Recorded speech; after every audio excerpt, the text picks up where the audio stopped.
It was the 1992 Olympics in Barcelona. 65,000 fans streamed into the stadium, and millions more were viewing from around the world as 19-year-old Derek Redmond's race time finally approached. After years of training and severe injuries, Derek was ready to realize his lifelong dream of earning a gold medal in the 400-meter dash.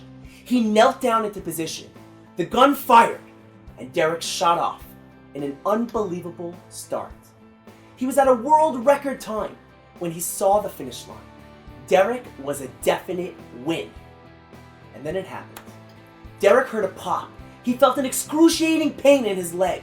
His Achilles tendon had just torn, his leg shaking.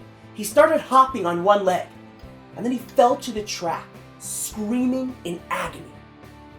All the years, the sweat, the pain, the sacrifices, all of his training had come down to this moment.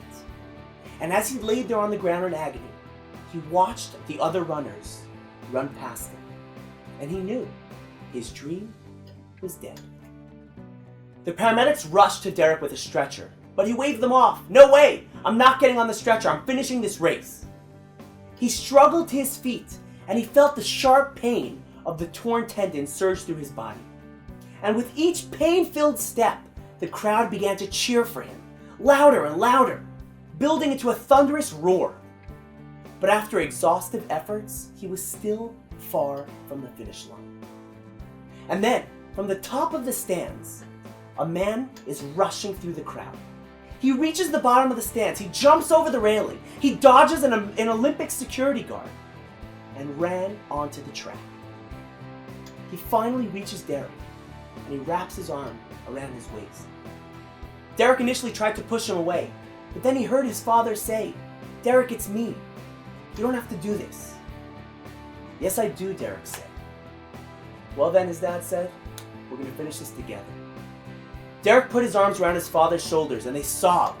Together, arm in arm, father and son struggled toward the finish line, with 65,000 people cheering, clapping, and crying.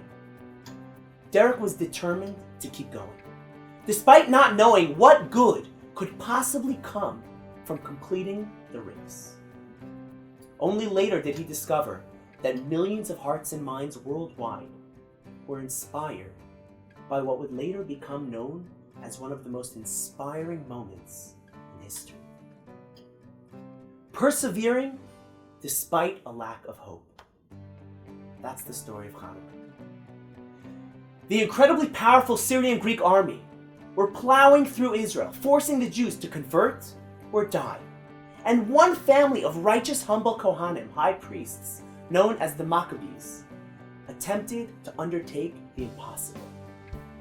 With no military expertise, against all odds, they engaged tens of thousands of Syrian Greek soldiers in a battle that had little hope.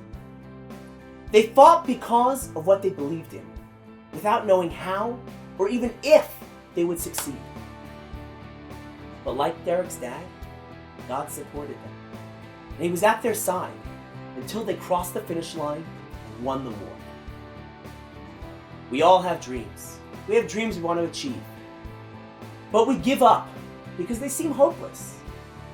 Perhaps it's mending a relationship, starting a new career, or even becoming a more patient person. This Hanukkah, choose something you really want to accomplish. Identify what's holding you back, and then in spite of it, do it anyway. And then look to God to help you cross the finish line. Happy Hanukkah.